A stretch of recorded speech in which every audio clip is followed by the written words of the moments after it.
የሰራችሁትን ቪዲዮ አፕሎድ ስታደርጉ የስራችሁን 50% ብቻ ነው የጨረሳችሁት። ምክንያቱም አፕሎድ ካደረጋችሁ በኋላ ዩቲዩብ ላይ ያለበትን ሁኔታ ማወቅ አለባችሁ። ሰላም እንዴት ናችሁ? እንኳን ወደ አልፋ ቲዩብ በሰላም መጣችሁ። ከዚህ በፊት በሰራሁላችሁ ቪዲዮ ዩቲዩብ ላይ ከዜሮ ጀምራችሁ አፕሎድ እስከምታደርጉበት ድረስ ያለውን ሙሉ ስቴፕ አሳይቻችኋለሁ። በዛሬው ቪዲዮ አፕሎድ ካደረጋችሁ በኋላ ማድረግ ያለባችሁን ወሳኝ ነገሮች እነግራችኋለሁ። እስከ መጨረሻው ድረስ ተከታተሉኝ። ላይክ፣ ሼር፣ ሰብስክራይብ ማድረግ እንዳይረሳ።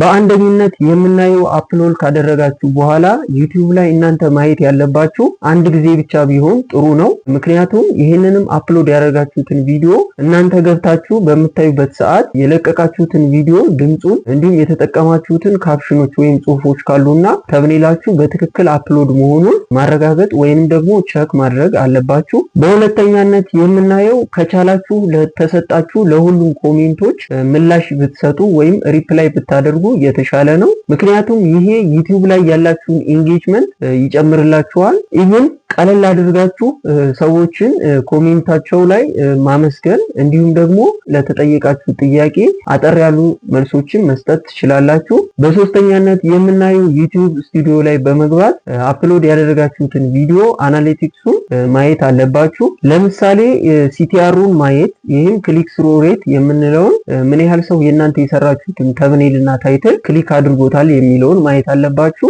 የተመልካቾችን ሪቴንሽን ወይንም የእናንተን ቪዲዮ ካዩ በኋላ ያላቸውን ቆይታ ማየት አለባችሁ። በተጨማሪም ዋች ታይም ቸክ ማድረግ አለባችሁ። ምክንያቱም ለምን ያህል ሰዓት እንደታየ ማየት አለባችሁ። የሰራችሁትን ቪዲዮ ዝቅተኛ የሆነ ሲቲአር ካለው ይህም ማለት ብዙ ሰው የእናንተ የሰራችሁትን ተምኔልና ታይትል ክሊክ እያደረገው አይደለም። ስለዚህ ተምኔላችሁንና ታይትላችሁን ብታስተካክሉ የተሻለ ነው። እንዲሁም ዝቅተኛ የሆነ ሪቴንሽን ካለው ቪዲዮ መግቢያ ላይ የተጠቀማችሁትን ሁክ ማስተካከል ወይንም ደግሞ ማሻሻል አለባችሁ። ወደ ሌሎቹ ከመግባታችን በፊት ይህን ቪዲዮ እያያችሁ ከሆነ ስለሚጠቅማችሁ ላይክ፣ ሼር፣ ሰብስክራይብ ማድረግ እንዳትረሱ።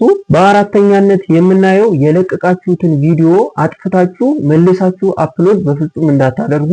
ምክንያቱም ስታጠፉ የአልጎሪዝሙን ዳታ አብራችሁ ስለሆነ የምታጠፉት፣ እንደዚህ ባታደርጉ የተሻለ ነው። አፕሎድ ያደረጋችሁትን ቪዲዮ ከምታጠፉ ይልቅ በቀጣይነት የምትሰሯቸውን ቪዲዮ ማሻሻል ወይንም ደግሞ ኢምፕሩቭ ማድረግ የተሻለ ነው። እንዲሁም የሰራችሁትን ቪዲዮ አናሊቲክስ ማየትና መረዳት የተሻለ ነው። በአምስተኛነት የምናየው የሰራችሁትን ቪዲዮ በተለያዩ የሶሻል ሚዲያ ፕላትፎርሞች ላይ ማስተዋወቅ ወይንም ደግሞ ሼር ማድረግ የተሻለ ነው።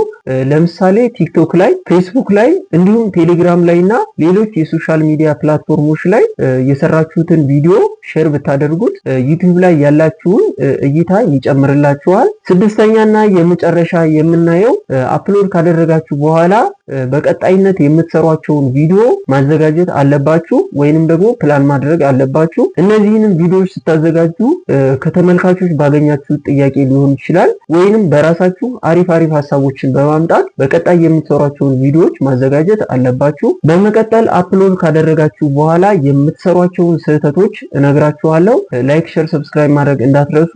አንደኛ ዩቲዩብ ላይ ከገባችሁ በኋላ በየደቂቃው ለቪው ብላችሁ ሪፍሬሽ ማድረግ። ይህም ለእናንተ ምንም አይነት ጥቅም ስለሌለው ሪፍሬሽ ስላደረጋችሁት የእናንተ እይታ ወይንም ደግሞ ቪው አይጨምርላችሁም። ሁለተኛ የሰራችሁት ቪዲዮ ላይ ሰዎች ላይክ እንዲያደርጉላችሁ በተደጋጋሚ ማሰርቸት። ይህም የሰራችሁት ቪዲዮ ላይ ኢንጌጅመንቱን ይቀንስባችኋል። ምክንያቱም ሰዎች እያዩ ኮንቴንቱ የሚጠቅማቸው ከሆነ በራሳቸው ሰብስክራይብ ስለሚያደርጉላችሁ በተደጋጋሚ ማሰርቸት የለባችሁም። ሶስተኛ ዩቲዩብ ላይ ስትሰሩ ቶሎ ተስፋ መቁረጥ።